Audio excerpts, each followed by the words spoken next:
Welcome to new TV Telugu. ఇప్పుడు Telangana top 10 చూద్దాం. MLA Madan Mohan పేదోళ్ల సొంత ఇంటి కలను నిజం చేస్తున్నారని కాంగ్రెస్ పార్టీ ఎల్లారెడ్డి మండల అధ్యక్షుడు కుర్మా సాయిబాబా అన్నారు. కళ్యాణి ఇందిరమ్మ ఇండ్లకు భూమి పూజ చేశారు. 20 ఏళ్ల నుండి గత ప్రభుత్వ పాలకుల అసమర్థ పాలనతో ఎల్లారెడ్డి సెగ్మెంట్లో ఒక డబుల్ బెడ్రూమ్ ఇల్లు కూడా నిర్మించలేదన్నారు. కాంగ్రెస్ అధికారంలోకి వచ్చిన 15 నెలల్లోనే 3500 ఇండ్లు సెగ్మెంట్కు మంజూరు అయ్యిందన్నారు. మల్యాల మండలం కొండగట్టులో హనుమాన్ జయంతి ఉత్సవాలు ఉన్నందున పెద్ద ఎత్తున కాలినడక ద్వారా హనుమాన్ భక్తులు కొండగట్టుకు చేరుకుంటున్నారు. కొండగట్టులో ఎక్కడ చూసినా కూడా కాషాయమయంగా మారగా పెద్ద హనుమాన్ జయంతికి కొండగట్టు అంతా కూడా ముస్తాబైంది. హనుమాన్ భక్తులు దీక్షా పనులతో రేపు కాషాయ వర్ణంగా మారనుంది. రామకృష్ణాపూర్ పట్టణ కాంగ్రెస్ పార్టీ ఆధ్వర్యంలో మాజీ ప్రధాని మంత్రి రాజీవ్ గాంధీ 34వ వర్ధంతిని స్థానిక రాజీవ్ చౌక్ వద్ద నిర్వహించారు. రాజీవ్ గాంధీ విగ్రహానికి పూలమాలలు వేసి ఘనంగా నివాళులర్పించారు. పట్టణ అధ్యక్షులు పల్లె రాజు మాట్లాడుతూ భారతదేశం ఆధునీకరణ వైపుగా మళ్లించిన దార్శనికుడు రాజీవ్ గాంధీ అని ఆయన సేవలను కొనియాడారు. మత్కల్ నారాయణపేట కొడంగల్ ఎత్తిపోతల పథకం పనులు త్వరగా పూర్తి చేయాలని జిల్లా జల సాధన సమితి కో కన్వీనర్ నరసింహ ప్రభుత్వాన్ని డిమాండ్ చేశారు. ఉత్కూర్ మండలం బీజ్వర్ గ్రామంలో రైతులతో కలిసి విలేకరుల సమావేశంలో మాట్లాడారు. ఎత్తిపోతల పథకం చేపట్టాలని 69 జీవో విడుదలపై నేటికి 11 ఏళ్లు అవుతుందని, నేటికి ప్రారంభించలేదని చెప్పారు. సీఎం రేవంత్ రెడ్డి ఇచ్చిన హామీ మేరకు 2 నెలల్లో పూర్తి చేయాలని అన్నారు.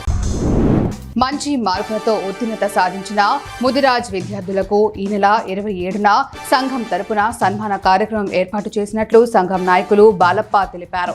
నారాయణపేట ప్రెస్ క్లబ్లో విలేకరుల సమావేశంలో మాట్లాడారు.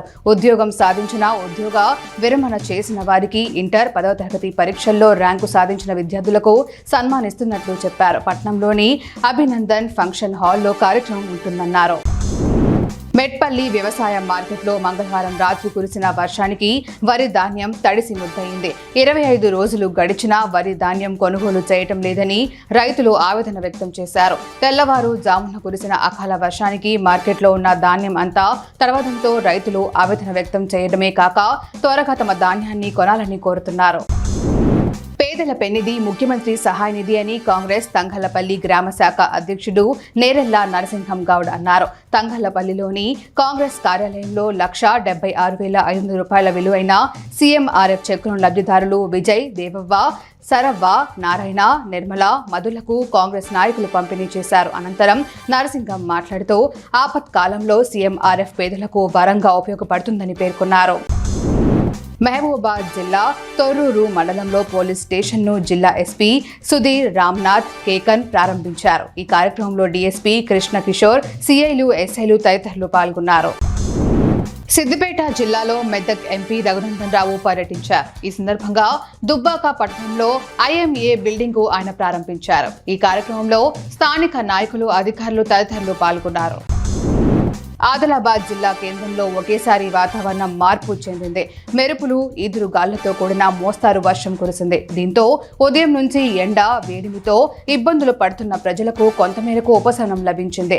జిల్లా కేంద్రంతో పాటు పలు మండలాలు సైతం వర్షం కురుస్తున్నది. మరోవైపు అకాల వర్షంతో రైతులు ఆందోళన చెందుతున్నారు.